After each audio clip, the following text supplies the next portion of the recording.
Nah, terkait dengan perkuliahan kita kali ini, di sini saya akan membahas tentang beberapa poin, di antaranya itu, apa, sebenarnya ini gabungan gitu ya, gabungan untuk gabungan untuk penjelasannya itu.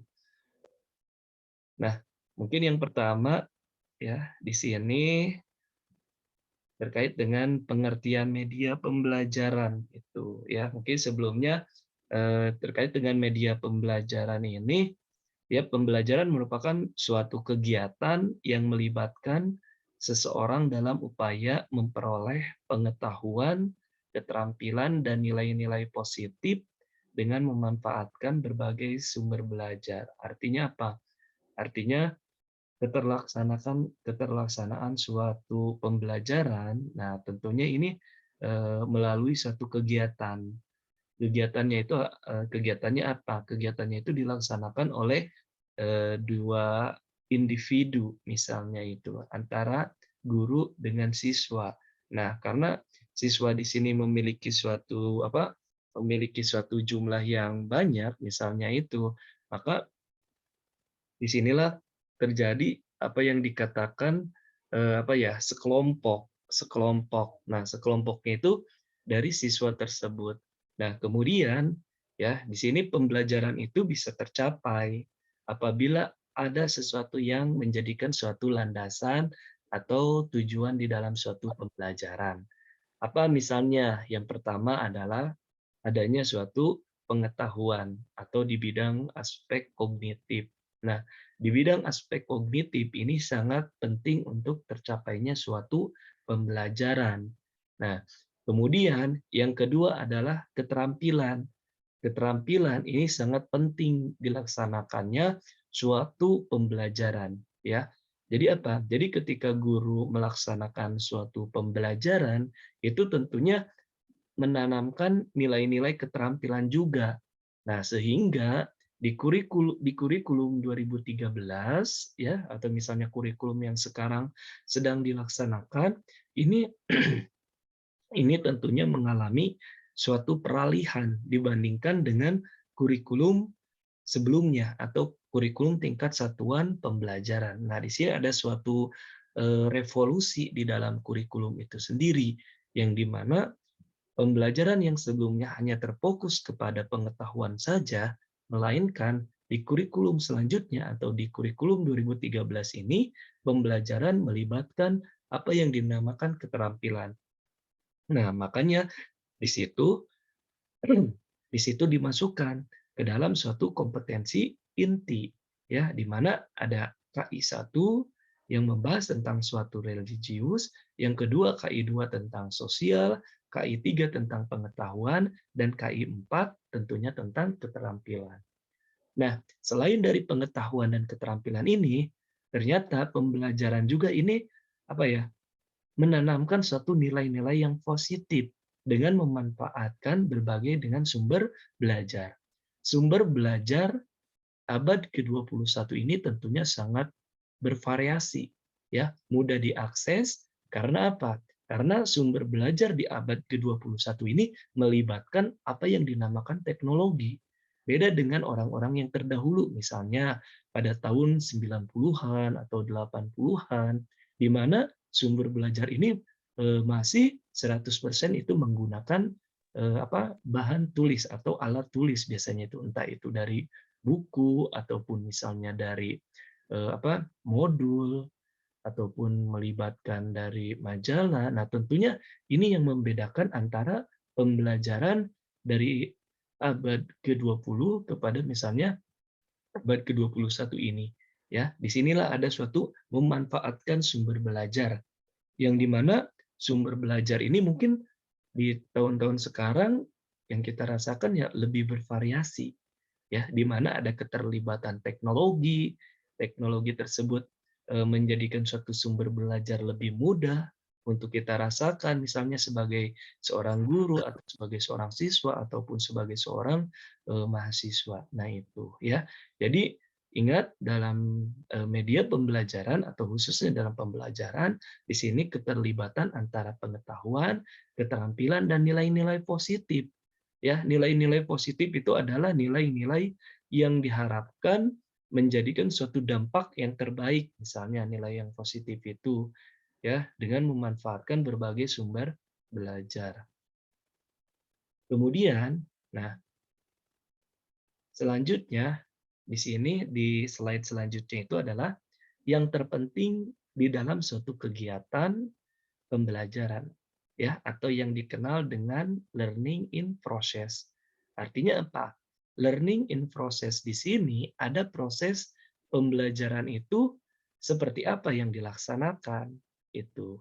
Ya, memang di sini banyak sekali tantangan ketika terjadinya suatu era pandemi COVID contohnya, ya.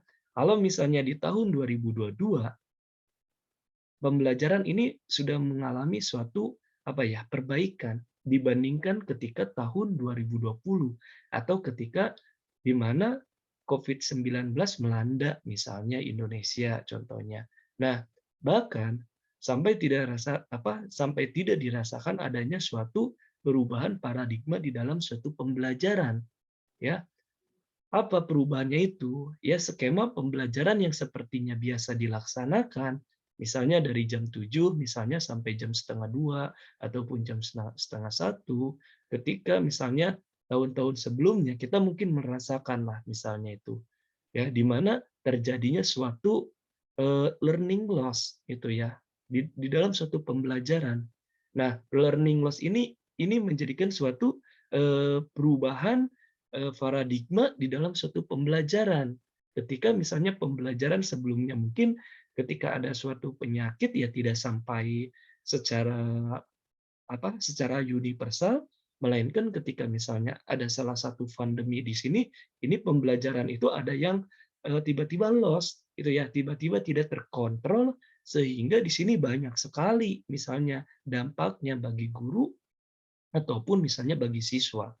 Mungkin yang kita paham misalnya contoh misalnya ketika anak kelas 9 atau anak kelas 12 misalnya tiba-tiba di sini sudah aja lulus misalnya, atau anak kelas 7 8 10 11 tiba-tiba naik kelas saja misalnya. Nah, ini adanya suatu degradasi ketika pembelajaran yang tadinya di dalam satu tahapan yang normal tiba-tiba karena pengaruh dari pandemi di sini yang tidak hanya eh, yang tidak hanya terkena dampaknya misalnya dari ekonomi ataupun misalnya dari budaya ataupun sosial, ternyata di dalam pendidikan pun terkena dampaknya. Nah, maka di sini tuh ada suatu yang dikatakan learning loss di dalam suatu pembelajaran, ya. Nah, pembelajaran ketika misalnya dari mulai tahun 2021 atau misalnya dari semester genap sampai sekarang ini mulai diarahkan kepada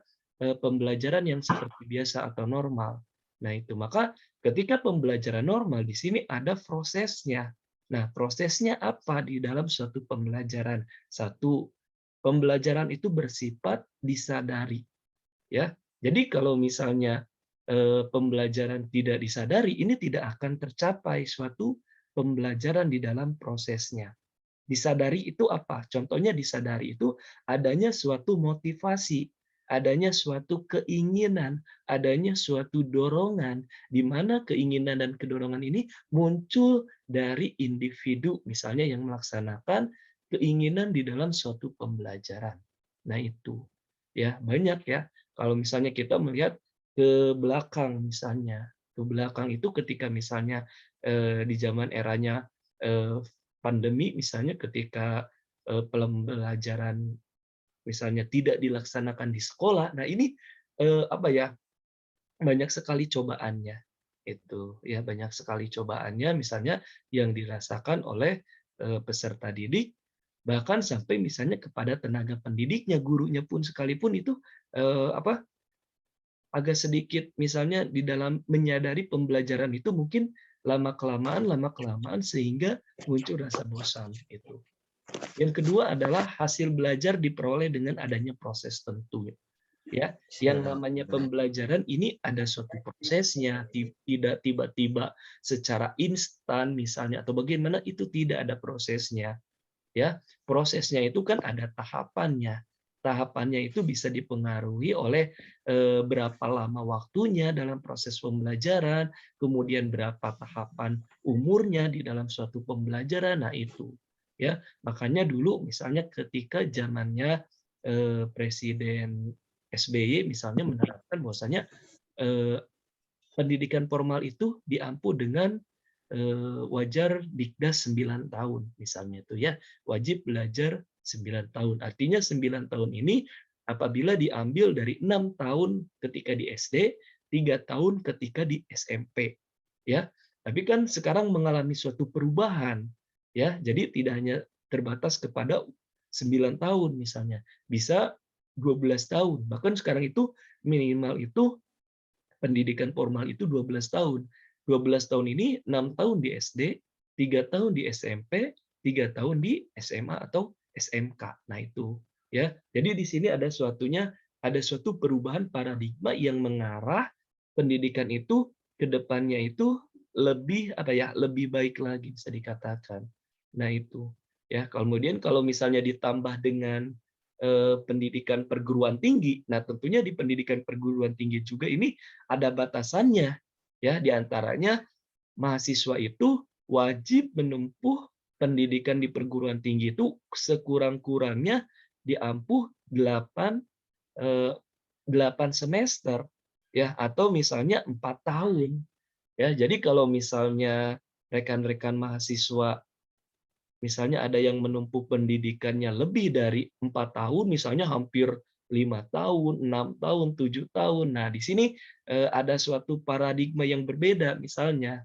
Itu ya makanya ini sangat bahaya sekali misalnya apabila mahasiswa menempuh pendidikan lebih dari batas waktu yang diharapkan. Itu ya karena bisa saja ini akan mempengaruhi terhadap pendidikan atau prosesnya ia selama di perguruan tinggi itu ya. Jadi ya diusahakan kepada kalian juga ketika misalnya nanti menempuh pembelajaran ini jangan menginginkan pembelajaran atau perkuliahan ini sampai lebih dari 8 semester atau lebih dari 4 tahun. Itu tentunya sangat tidak dianjurkan itu ya. Nah, jadi diusahakan supaya apa? Supaya waktu perkuliahan, nah atau waktu proses pembelajaran ini sesuai dengan apa yang diharapkan nantinya itu. Yang kedua, yang ketiga, maaf, belajar membutuhkan suatu interaksi. Nah, tadi kalau yang pertama itu disadari, belajar sifatnya itu disadari, sedangkan yang kedua, belajar itu tentunya ada hasil dalam suatu proses, dan yang ketiga, belajar itu membutuhkan suatu interaksi. Ya, interaksi yang seperti apa? Ya, contohnya seperti ini misalnya, ya, gitu. Meskipun misalnya interaksi dalam satu pembelajaran kalau di dunia perguruan tinggi itu sangat lengkap. Ada yang contohnya misalnya kita menggunakan LMS, ya, Learning Management System yang di mana Learning Management System itu wah udah apa ya udah seperti kayak akun Facebook misalnya itu kita bisa mengupload video atau foto misalnya itu bahkan kita bisa dilanjutkan dengan suatu video call misalnya. Nah, di sini tetap ada suatu kekurangan di mana LMS tersebut misalnya apabila tidak dilaksanakannya suatu suatu interaksi misalnya. Ya contohnya seperti ini, mungkin eh, dosen mungkin tinggal mudah misalnya kepada kalian, silakan tinggal pelajari. Ada di pertemuan ketiga, silakan isi absensinya. Nah, mungkin disitulah bisa saja pembelajaran itu bisa tercapai, tapi kan secara apa ya, secara chemistry-nya atau misalnya secara lebih apa dominansinya misalnya pembelajaran itu belum tentu bisa dirasakan. Nah ini ya ketika zamannya misalnya pembelajaran daring yang kemarin misalnya di SMP atau di SMA ataupun misalnya di SD ketika pembelajaran tersebut itu dilaksanakan hanya sebatas menggunakan alat atau media misalnya entah itu gadget ataupun misalnya laptop tanpa adanya suatu interaksi itu pembelajaran itu belum bisa 100%. Ya. Jadi disinilah penting interaksi di dalam suatu pembelajaran. Karena dengan adanya suatu interaksi, nah di sini pembelajaran itu akan lebih tercapai atau lebih bermakna. Maka interaksi pun ini dibutuhkan. Ataupun misalnya di sekolah, sama. Di sekolah pun pembelajaran itu ada interaksi. Ya, nggak boleh kalau misalnya guru memberikan tugas kepada siswanya, setelah itu gurunya pergi misalnya, itu tidak disarankan, tapi harus ada interaksi ya, karena yang namanya guru itu ya bekerja dengan makhluk hidup lagi, adanya interaksi, maka interaksi di sinilah menyesuaikan misalnya tuh ya. Jadi learning proses bisa terjadi apabila satu, belajar sifatnya disadari, yang kedua, hasil belajar diperoleh dengan adanya proses, dan yang ketiga, belajar membutuhkan interaksi. Nah, kemudian ya, nah selanjutnya ini di sini fungsi dari media pembelajaran. Apa sih fungsi media pembelajaran? Dalam proses belajar mengajar tentunya ada dua unsur yang amat penting. Satu, metode pembelajaran dan media pembelajaran. Metode pembelajaran itu sangat banyak yang ada di dunia pendidikan itu. Ada metode ceramah, metode diskusi, metode praktikum, metode eksperimen, metode simulasi, metode study tour misalnya, atau metode eh, apa survei lokasi misalnya. Itu banyak sekali metode-metode yang harus kita pahami. Kemudian media pembelajarannya juga banyak lagi juga, misalnya media pembelajaran. Ada yang media pembelajaran melibatkan gambar, video, audio visual, apa carta misalnya, atau misalnya bahan ajar misalnya, itu adalah suatu media pembelajaran. Nah, tentunya pemilihan salah satu metode pembelajaran akan mempengaruhi kepada jenis media pembelajarannya yang sesuai, meskipun masih ada berbagai aspek lain yang harus diperhatikan dalam memilih media, antara lain tujuan pembelajaran.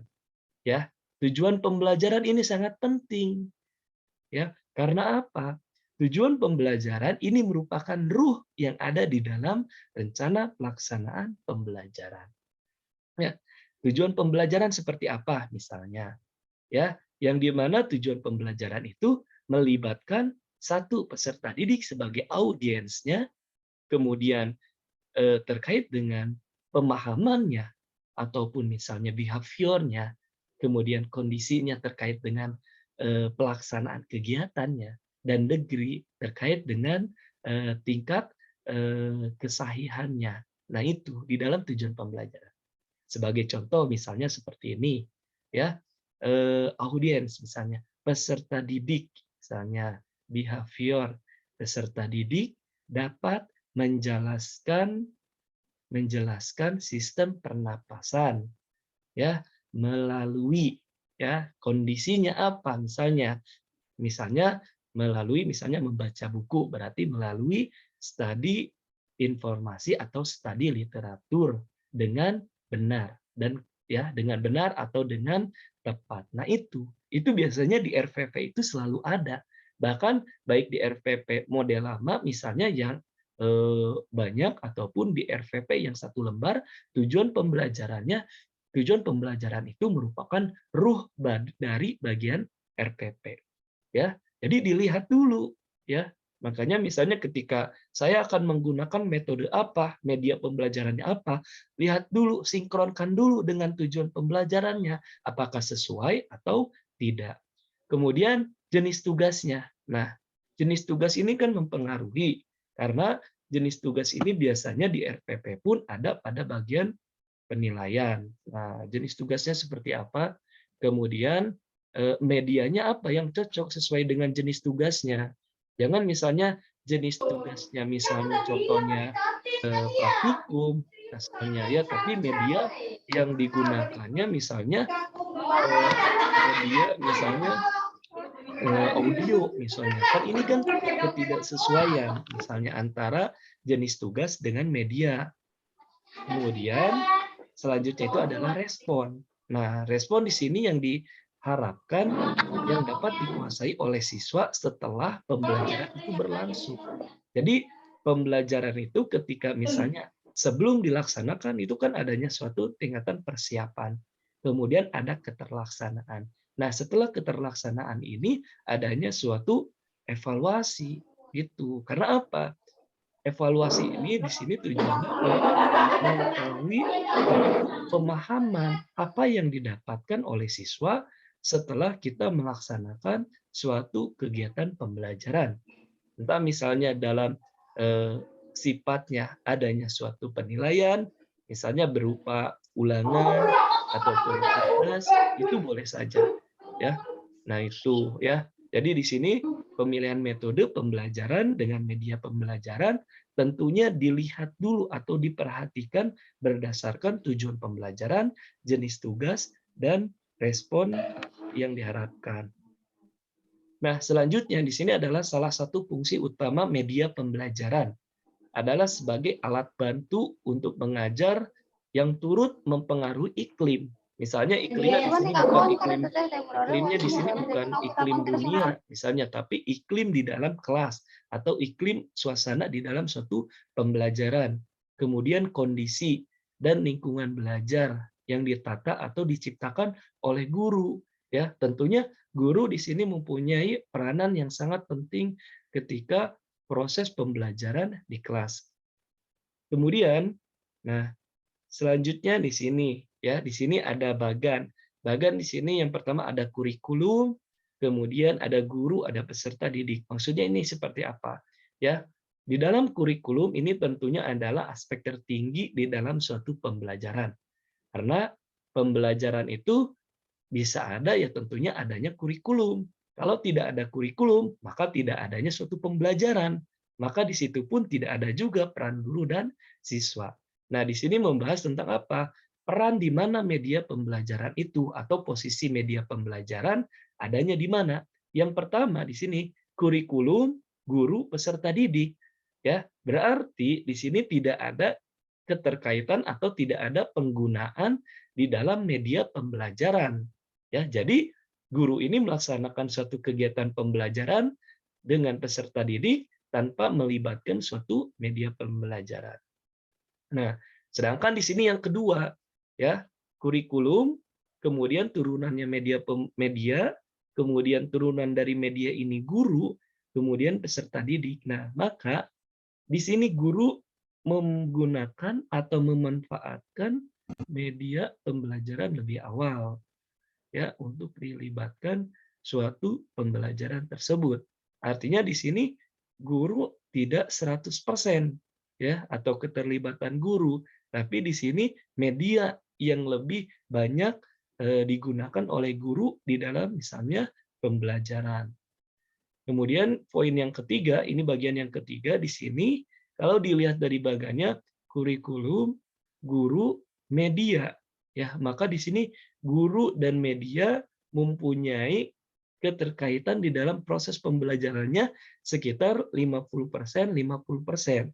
Ya, berarti di sini di dalam proses pembelajarannya guru melibatkan media pembelajaran. Ya, contohnya misalnya seperti apa? Ya, contoh misalnya ketika guru menggunakan media pembelajaran berupa gambar, ya. Nah, gambar tentunya ini dijelaskan. Kalau misalnya guru memberikan suatu ketika pelaksanaan pembelajaran hanya sebatas datang, kemudian mengucapkan salam, menyampaikan tujuan pembelajaran, kemudian mengabsen, ya, memberikan persepsi, motivasi, setelah itu menempelkan gambar. Nah, setelah itu anak mengamati gambar, tentunya di sini ada komunikasi yang kurang kalau misalnya tidak ada penjelasan dari guru terkait dengan apa gambar ini. Nah, maka di sini keterkaitan antara guru dengan media ini kurang lebih ya sekitar 50%, 50%. Kemudian yang terakhir, di sini kurikulum, media, peserta didik. Nah, artinya apa? Di dalam media di sini ini 100%. Jadi pembelajaran itu melibatkan media pembelajaran dari awal sampai ke akhir sebelum ditutup oleh kesimpulan, ini semuanya menggunakan media pembelajaran. ya. Entah misalnya media pembelajarannya berupa video, biasanya itu yang seperti ini tuh ya, audio visual. Jadi anak-anak itu lebih diarahkan ketika misalnya diawali oleh guru, misalnya ketika penyampaian tujuan pembelajaran, kemudian absensi, kemudian misalnya motivasi, sampai menanyakan kabar. Setelah itu dilanjut dengan suatu penayangan penayangan video misalnya terkait dengan materi apa yang akan dicapai oleh anak. Nah, biasanya itu nanti di akhir itu guru itu mengevaluasi. Ya berarti di sini keterlibatan media ini berbalik dengan yang awal, ya, yang guru ini. Nah, ini adalah contoh dari bagan dalam media pembelajaran. Nah, di sini menurut Hamalik ya, di dalam salah satu bukunya Prihadi 2010 mengemukakan bahwa pemakaian media pembelajaran dalam PBM dapat membangkitkan keinginan dan minat baru ya, atau membangkitkan motivasi rangsangan kegiatan belajar dan mempengaruhi psikologi siswa. Artinya di sini apa? Ternyata guru yang menggunakan fasilitas media pembelajaran itu dapat membangkitkan keinginan dan minat baru pada diri siswa. Kemudian motivasi juga ini sangat penting misalnya itu, dan tentunya mempengaruhi terhadap psikolog siswa itu ya. Karena apa? Biasanya di dalam suatu pembelajaran yang dinamakan manusia, tentunya itu kan ada beberapa hal yang mengalami suatu tingkatan daya dalam menangkap informasi, itu kan adanya suatu penurunan. Misalnya ketika kemampuan dalam suatu pendengaran itu kan tidak full dari awal sampai akhir biasanya itu. Ya, maka di sini perlu sekali untuk melibatkan suatu media pembelajaran untuk sebagai penyambung atau penghubung misalnya itu antara guru dengan siswa. Nah, selanjutnya di sini manfaat. Manfaat media pembelajaran ini ya diambil dari salah satu eh, yang memahami misalnya itu di sini media pembelajaran manfaatnya itu memperjelas pesan agar tidak terlalu verbalistis. Ya, yang kedua mengatasi keterbatasan ruang, waktu, tenaga dan daya indera, menimbulkan gairah belajar, interaksi lebih langsung antara murid dengan sumber belajar. Kemudian yang keempat, memungkinkan anak belajar mandiri sesuai dengan bakat dan kemampuan.